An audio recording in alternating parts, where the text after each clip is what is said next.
नमस्कार, आदाब, सत श्री अकाल, हेलो दोस्तों। आप सुन रहे हैं पीटी क्लासेस इन हिंदी। इस पॉडकास्ट में हम पीटी यानी Pearson test of English exam के हर पहलू को डिटेल में समझेंगे। चाहे आप पहली बार एग्ज़ाम दे रहे हो या दोबारा कोशिश कर रहे हो, हम आपको इस प्लेटफॉर्म पर पीटी से जुड़ी हर ज़रूरी जानकारी देने की पूरी कोशिश करेंगे। तो चलिए शुरू करते हैं।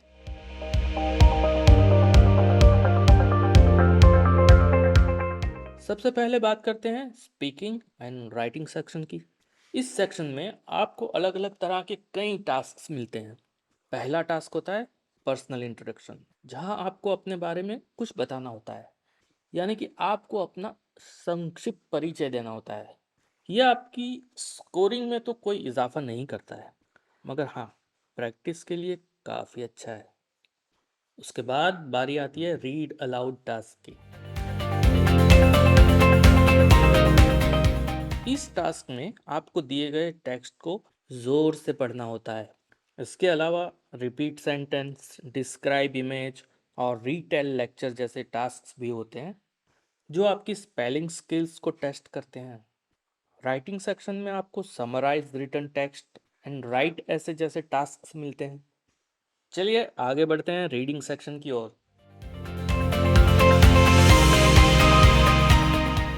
ये सेक्शन टेस्ट करता है आपके पढ़ने और समझने की एबिलिटी को। यहाँ रीडिंग एंड राइटिंग स्किल्स को परखा जाता है।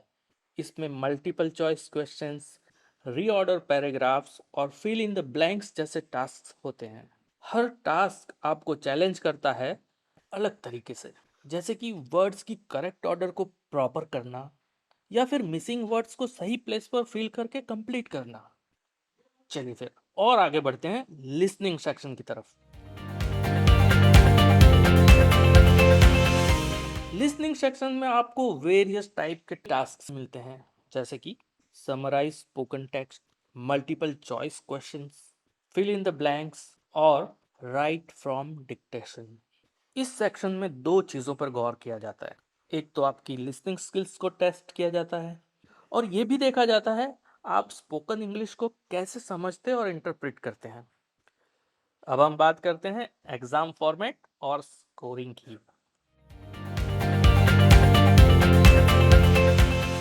पीटी एग्जाम 2 घंटे 10 मिनट का होता है। इसमें आपको हर सेक्शन में अलग अलग तरह के टास्क मिलते हैं, जिन्हें कंप्लीट करने के लिए आपको टाइम मैनेज करना पड़ता है। स्कोरिंग 10 से लेके 90 के स्केल पर होता है, यानी कि 10 to 90। और ये स्कोरिंग ना सिर्फ आपकी लैंग्वेज स्किल पर, बल्कि grammar, oral fluency, pronunciation, spellings और वोकेबुलरी जैसे फैक्टर्स पर भी डिपेंड करता है। तो दोस्तों, आज के इस पॉडकास्ट में हमने पीटीई एग्ज़ाम के हर सेक्शन और उसके स्ट्रक्चर को डिटेल में समझा है। हम ये उम्मीद करते हैं कि ये जानकारी आपको पीटीई एग्ज़ाम प्रिपरेशन में काफ़ी हद तक मददगार साबित होगी। तो इसी के साथ पीटीई क्लासेस इन हिंदी के इस एपिसोड में अलविदा कहने का वक्त आ गया है। हमें इजाज़त दीजिए।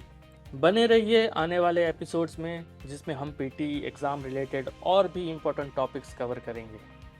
तब तक के लिए पढ़ाई में लगे रहिए और अपने ख्वाबों को पूरा करने की ओर आहिस्ता आहिस्ता कदम बढ़ाते रहिए। All the best, bye bye.